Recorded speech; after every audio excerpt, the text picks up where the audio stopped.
sebagai penerus bangsa, sudah sewajarnya bagi kita untuk memiliki semangat juang yang tinggi demi masa depan bangsa.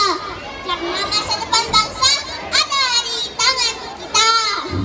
Sepakat? Sepakat.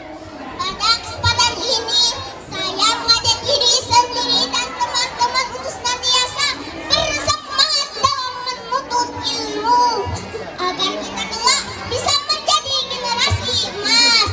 Amin, amin ya rabbal alamin. Sebelum saya akhiri, izinkan saya berpantun. Boleh? Boleh. Jalan-jalan ke ibu kota, pulang kampung naik kereta.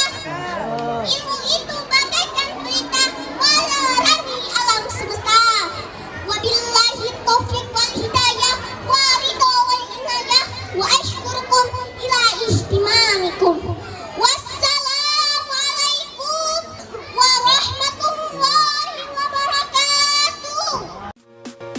Memiliki program wawasan keislaman yang baik, nyaman untuk belajar. Alhamdulillah Al-Furqan sukses terus untuk mencetak generasi-generasi muda yang Qurani dan sukses pemimpin masa depan bangsa.